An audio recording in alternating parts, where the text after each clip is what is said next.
A single man stands in the center of a crowded marketplace.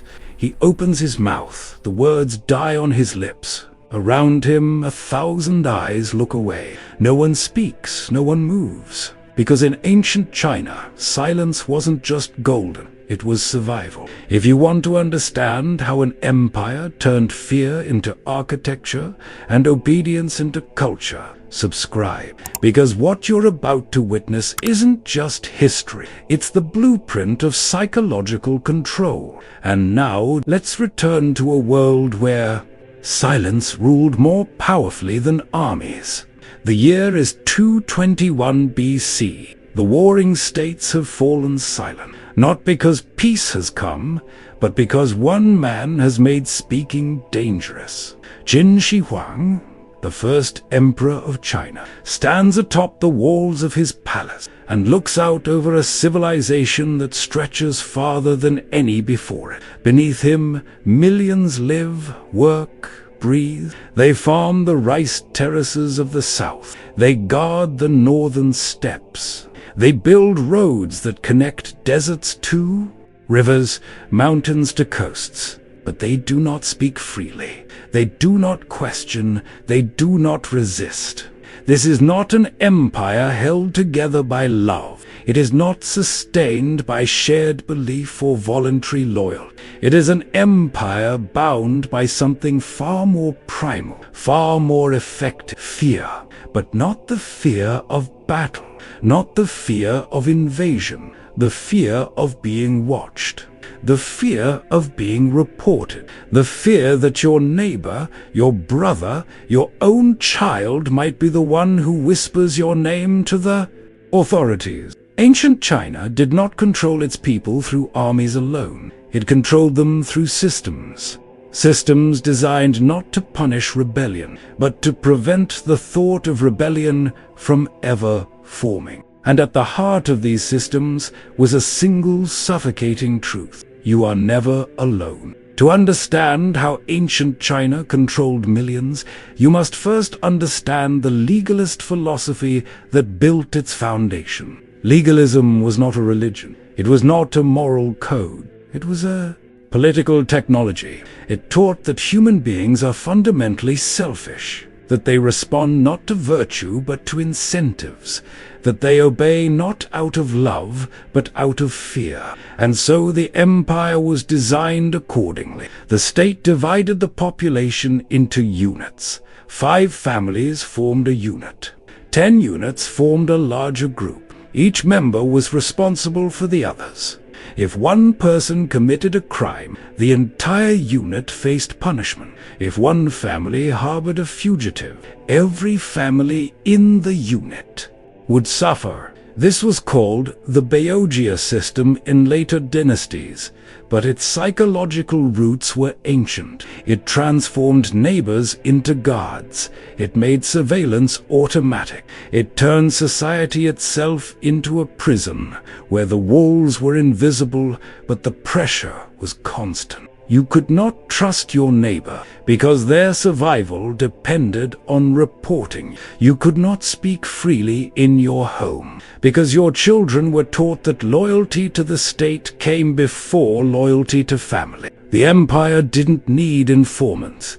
It made everyone an informant. And the brilliance of this system was not in its cruelty. It was in its efficiency. The state didn't need to watch everyone. It only needed everyone to believe they were being watched. In 213 BC, smoke rises over the capital city of Xianyang. But these are not the fires of war. They are the fires of control. Qin Shi Huang has ordered the burning of books, not all books, only the dangerous ones, the ones that contain ideas.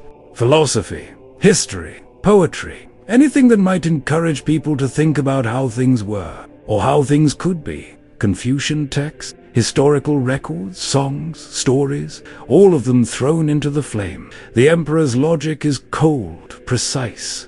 The past is a threat. It gives people standards to compare the present against.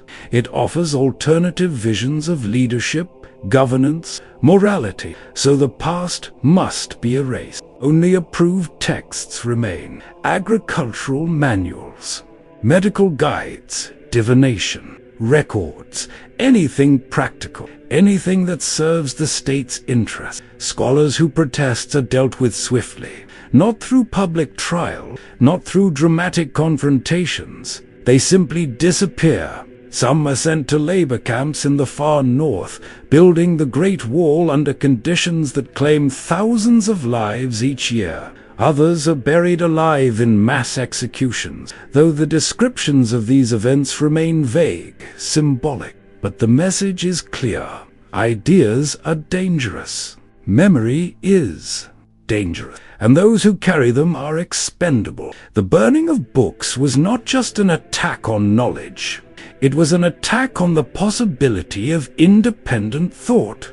If you cannot read about other ways of living, you cannot imagine them. If you cannot remember how your ancestors governed themselves, you cannot question how you're governed now. The empire didn't just control what people did. It controlled what they could think. Silence in ancient China was not passive. It was engineered. The state created elaborate systems to ensure that dissent could not organize, could not spread, could not even be spoken aloud. Travel required permits. You could not leave your registered district without official approval. This prevented conspirators from meeting. It prevented ideas from traveling. Public gatherings were monitored. Festivals, markets, religious ceremonies, all were watched. Informants moved through crowds, listening. Even language itself was controlled. Under Qin Shi Huang, the writing system was standardized. Regional scripts were banned.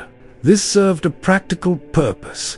It unified administration, but it also served a psychological one. It made dissent harder to hide. It made secret messages easier to detect. It reminded every literate person in the empire that even the words they wrote belonged to the state. But perhaps the most insidious mechanism was the system of mutual responsibility. If someone in your unit committed a crime and you failed to report it, you were guilty of the same crime. This created a culture where suspicion was constant, where every conversation carried risk, where even families fractured under the pressure of self-preservation. The state didn't need to punish often. The threat of punishment was enough, and so people learned to police themselves, to swallow their anger, to suppress their questions, to survive through silence. Power in ancient China was not just enforced, it was performed.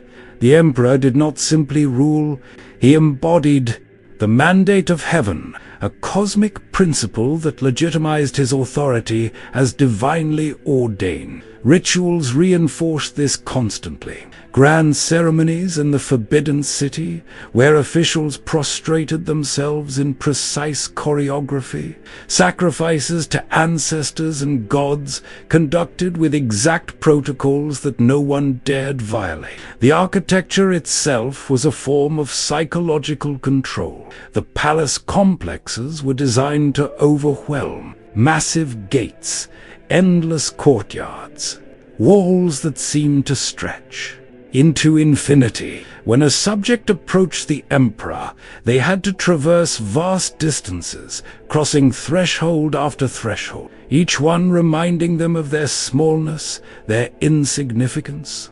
By the time they reached the throne, they were already conquered, not by weapons, by space itself. The emperor sat elevated, unreachable, almost godlike.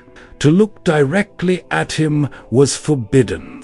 To speak without permission was unthinkable. These rituals were not ornamental. They were psychological, conditioning. They taught submission in the body before it could be rejected by the mind. You knelt, You bowed, you prostrated yourself, and each time you did, you internalized the hierarchy a little more. The empire didn't just demand obedience. It made obedience feel natural. In the small village of Fenshua, a farmer named Chun wakes before dawn. He checks his words before he speaks them. His wife does the same. Their children have learned never to repeat what they hear at home. This is not paranoia. This is survival. Chun once witnessed a neighbor, a man named Liu, make a careless joke about the local magistrate. Just a joke. Something said in frustration after a bad harvest and heavy taxes. 3 days later, Liu's family was summoned. They didn't return. No trial, no explanation, just absence. The village never spoke of it, but everyone understood. So now Chun measures every word. He teaches his children to do the same. When the tax collector comes, he bows deeply, pays without complaint, thanks the official for his service. Even when the taxes leave his family hungry, even when he watches his children's faces grow thin, because resistance is not an option. Not when your neighbor might be listening, not when your survival depends on invisibility. Chun is not weak, he is not cowardly. He is simply trapped in a system where the price of defiance is annihilation. And so he chooses silence.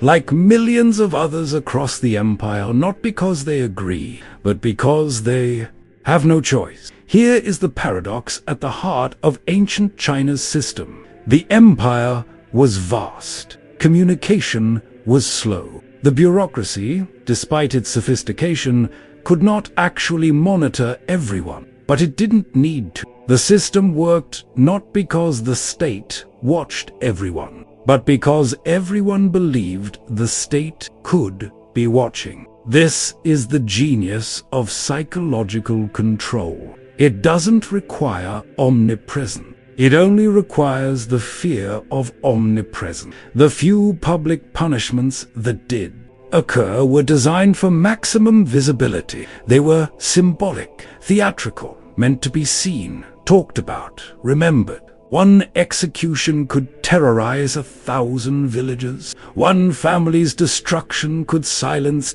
10,000 voices.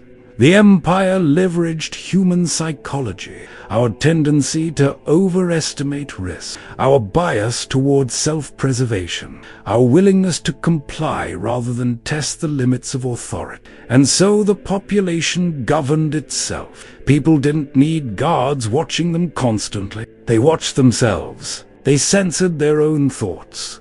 They internalized the empire's control until it became indistinguishable from their own will. This is the ultimate form of domination, not force, but submission so complete that it feels like choice.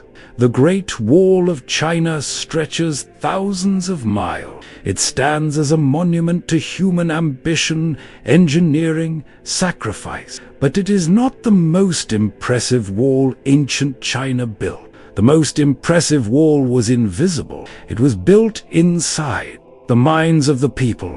A wall between thought and speech, between desire and action, between self and state.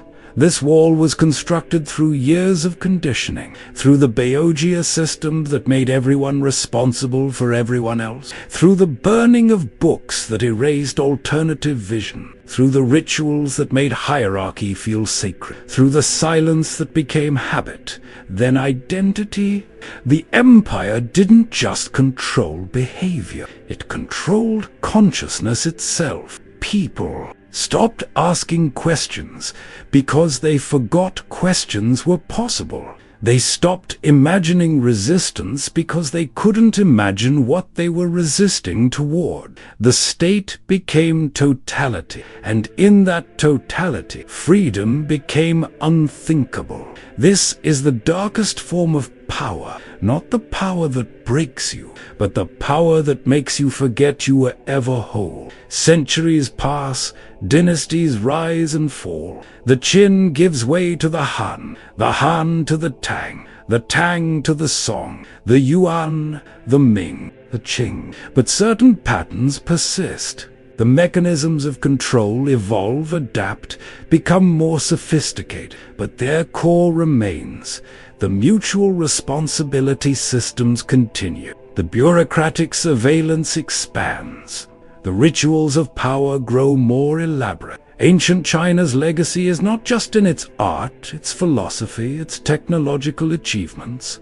It is in the systems it pioneered for controlling populations through fear and silence. Systems that taught governments how to make obedience automatical, how to turn subjects into their own jailers, how to build empires not on loyalty but on the absence of resistance. These techniques did not die with ancient China. They were studied, refined, adapted by regimes throughout history, because they work not through brute force, but through something more sustainable, psychology. So what can we learn from ancient China's empire of silence? First, that control does not require cruelty to be effective. It requires systems, structures that make resistance illogical, dangerous, impossible to organize.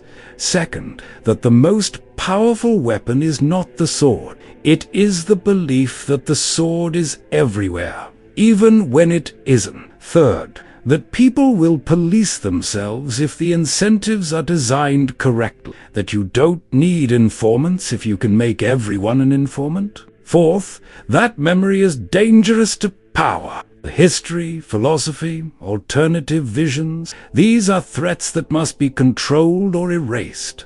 And finally, that silence is not the absence of control, it is the perfection of control. When people stop speaking because they've forgotten how to think differently, when obedience becomes so deeply embedded that it feels like nature itself, that is, when an empire has truly won. Ancient China understood this. It built systems that didn't just conquer territory, they conquered minds. And in doing so, it controlled millions. Not through endless violence, but through fear and silence, so profound that resistance became unimaginable. The walls they built weren't just made of stone, they were made of psychology. And those walls, those invisible walls inside the human mind, are the hardest to tear down. The mechanisms we've explored today didn't vanish with ancient China.